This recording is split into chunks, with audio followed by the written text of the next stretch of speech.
my family, there's a lot of depression on the female side. It really is, a lot of depression. I have a picture that has, I was 11 years old, I'm sitting on a couch with, it's me, my mother, and my grandmother. And the caption should read, 3 Jews just waiting for death. And one of them is 11 years old.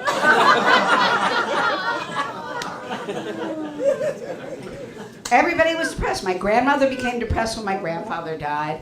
My mother was depressed until my father died. And I'm the Lexapro queen. So it's, it goes round and round. And not only depression, but fighting, hysteria, a lot of, ethnic hysteria. Really, just the screaming with the yelling. Everybody's always angry. Even the parakeet was nervous. Everybody was just terrible turmoil in the house. And very, very different styles of anger. My father was, they would call him a rageaholic. Never hurt anybody, but got hysterical. At the drop, my mother, I don't know what she did. She pushed a button, he'd put his hand through a wall, he'd be waving knives in the air, pounding, screaming, and then go to sleep for 3 hours or 3 days, whatever. But my mother was lethal when she got angry, because then I'd get the silent treatment. And I knew what it was because I knew that she was reading my diaries, which I always left unlocked in the same place and told the truth. So I knew what she was angry about. I mean, it was sort of, if any of you remember Who's Afraid of Virginia Woolf, they played Get the Guess. Well, I was playing Get the Mother. So it was really quite simple. And she found out that I was having sex. She found out that I was stealing from the best department stores in New York. I think she liked Bergdorf Sachs, at least I had good taste. And she found out that I took a black guy to the Dalton senior prom. Now, this was the 50s. There weren't even black and white cookies yet. And don't tell me about Oreos, because they don't count, as far as I'm concerned. You want a black and white cookie, you want something the size of a Frisbee. And the icing on it, you got the black next to the white. You eat the icing, you go into a diabetic coma even if you're not diabetic. Boom, and you're out. So, the whole family. My mother was she was very new age. She told me that I was born under a special star and I was destined for greatness. Very sweet, very delusional. She once said to me also that see, the problem with the special star thing, I believed in this for a long time, is that it didn't come with tools to teach me how to achieve the greatness. It was a little lacking in something.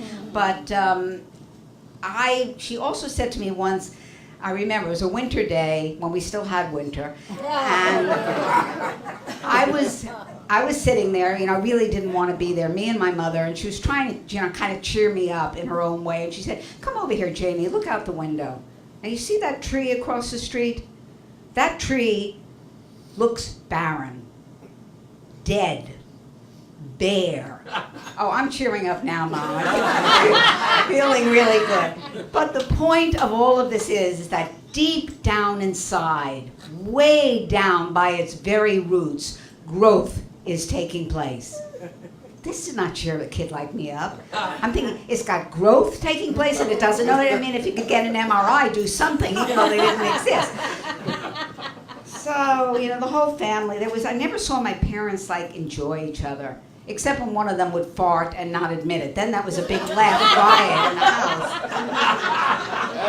house. Great to grow up. And then, sexuality. The only person in the family was my mother's only sister, my Aunt Beth, she seemed not depressed. She committed suicide when she was 86 years old. So obviously our powers of observation were lacking. But she was, when I knew her, wonderful.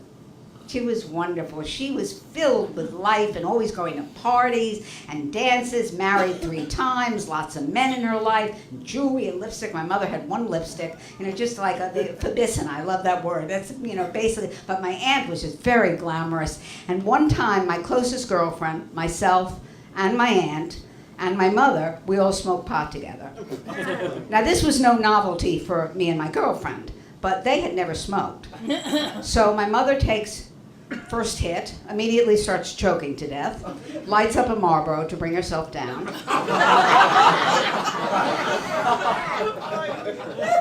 But my aunt got into it. She got into it, and she is talking about her sex life, and I'm really eating this up.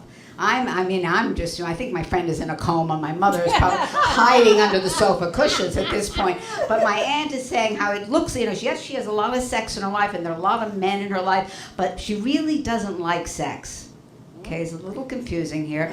There is one sex act, she tells us, that she does quite enjoy, however, and that is cunnilingus. Now, I'm interested now, because I didn't do that yet. And in those days, and men are not so very different now, and not so easy to find a man. Men don't like to do that, a lot of them. They just don't, or you get the overachievers like groveling around on there looking for the G-spot. I mean, get away, find another part of my body, you're really annoying. So,